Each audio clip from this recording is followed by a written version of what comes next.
ቡዜና ዴቭ አብሮ መጥተዋል። የመጡበት መንገድ ግን ትንሽ ከባድ ነው። ምክንያቱም በዚህ አሁን በተናገረችው ነገር ቡዜ በጣም ትክክል ናት ነው ያልኩት እኔ ማለት ነው። እናንተ ነው የምታውቁት። ነገር ግን ከዚህ በፊት ብዙ ጊዜ አብርሽና እንዲሁም ደግሞ ሩታ ላለመለያያት ኮሜንታተሮችም እንዲሁም በየቤታቸው ሀሳብ አስተያየት ሲሰጡ እባካችሁን ለልጃችሁ በሉ አንድ መሆን አለባችሁ። እናት ደግሞ ብዙ ዋጋ ትከፍላለች። የባክሽን ሩታ ብዙ ዋጋ ክፈይ ከልጅሽ አባት ላለመለያት ብለን ብዙዎቻችን እሪ ብለን ነበር። ቡዜም ደግሞ ታስታውሳላችሁ ብዬ አስባለሁኝ። ሩታን ትዳር ውስጥ እኔ ካንቺ ቀደሙ ብዬ ገብቻለሁኝ። ነገር ግን ደግሞ ብዙ ነገር አይቻለሁኝ። አሁንም እነግርሻለሁኝ በምንም ተአምር ሆኖ በምንም አንቺ አሁን በምታደርጊውና በምትሆኚው ሁኔታ ከባል አብሮ መኖር ከባድ ነው። ስለዚህ ይሄ ሁኔታሽን አስተካክዩ እባክሽን ሩታ ከልጅሽም እንዲሁም ደግሞ ከራስሽም እንዲሁም ከባልሽም ላለመለያት እኔ ብዙ ታግያለሁኝ ብላ ከዛም በፊት ብዙ ጊዜ ስታወራ ሰምታችሁታል ወይም ደግሞ ሰምተናል ማለት ነው። አሁን ደግሞ ትላንት ሁላችንም ዴቭን የሆነ ነገር ስንለው ነበር። ይሄ ማለት ደግሞ እንደ ዴቭ ምን ሆኖ ነው ዛሬ በሚመጣው ቪዲዮ ላይ ወደ ሩታ ያመዝናል፣ እንዲሁም ደግሞ ነገ በሚመጣው ቪዲዮ ላይ ወደ ሄርሜላ እያመዘነ ነው ያለው።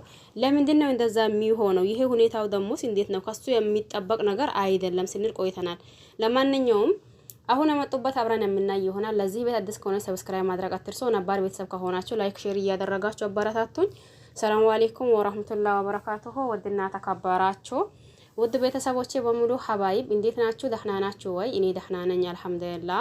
እናንተስ እንዴት ናችሁ? ሁላችሁንም ሰላም ብያለሁኝ። በያላችሁበት ዓለም ዳርቻ የአላህ ሰላም እንዲሁም ዝነት በረከት ርህራሄ ከእናንተ ጋር ይሁንልኝ እያልኩላችሁ መጥቻለሁኝ። ሲመጣ ቡዜና ዴቭ አይቼ መጣሁኝ። እኔ አሁን ቡዜ በምንም ተአምር ሆነ በምንም ብዙ ጊዜ ስታወራም ደስ የምትለኝ ቡዜ ናት። ምክንያቱም እርግጥ አድርጋ የምታወራ እንዲሁም ደግሞ ወደዛ የማታዘንብል ቡዜ ናት ማለት ነው። ምክንያቱም ከዚህ በፊት ብዙ ጊዜ አይተናታል። ሩታን ስትመክርና ሩታን ታይ በተመለሽ ስትላት ቆይታ ነበር። በስተኋላ መጨረሻው ደግሞ አይ እንደዛ ከሆነማ ምናልባት አንቺም ላይ ችግር እንዲደርስ አልፈልግም፣ አብርሃም ላይ ችግር እንዲደርስ አልፈልግም። ይሄም ማለት ደግሞ በዚህ ልክ ከሆናችሁ አንድ መለያያት መፍትሄ እያለ በዚህ ልክ መሰቃያት ተገቢ አይደለም።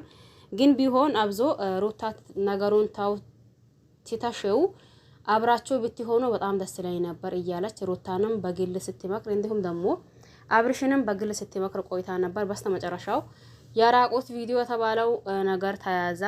በዛን ደግሞ እንግዲህስ አብረሽው የነበርሽውን ሰው የራቁት ቪዲዮ ካሽ ነገና ከነጎዳ ምን እንደምታደርገው ደግሞ እኔ አላቅም። ስለዚህ በቃ የራሳችሁን ጉዳይ ራሳችሁን ፊቱት። እንዲሁም ደግሞ አብርሽ ከዚህም በፊት ብዙ ጊዜ ካልክየው ነበርኩኝ፣ እንዲሁም ሄርሜላ የምትባለው ሴት ሰዲቢያት ነበርኩኝ።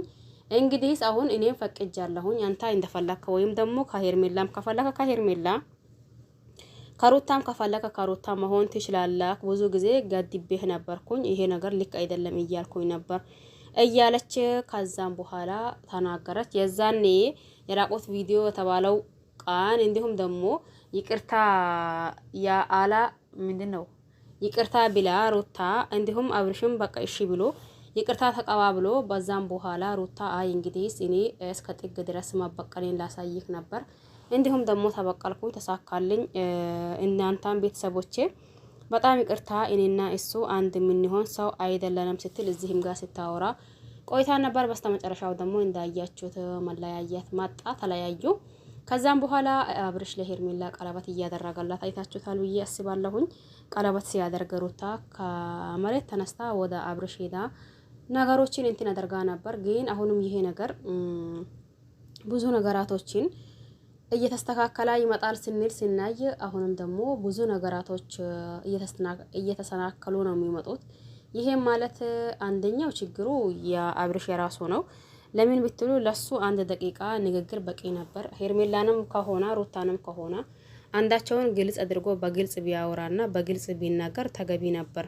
ነገር ግን ደግሞ አሁን ለታ ከአንዳችሁም መሆን አልፈልግም አንዳችሁንም አልፈልጋችሁም እያላ ስለሆነ ችግሩ የራሱ ነው ማለት ነው። እዚህም ጋር ማሴስ ሩታ የምትወደው ነው፣ እንዲሁም ደግሞ ሄርሜላም የምትወደው ነው።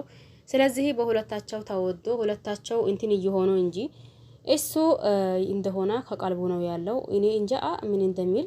ይሄ ሁላ ችግሩ የአብርሽ የራሱ ነው የሚለው ማለት ነው። ምክንያቱም ሩታንም ለምን ወደሽው ማለት አንችልም፣ ሄርሜላንም ለምን ወደሽው ማለት አንችልም።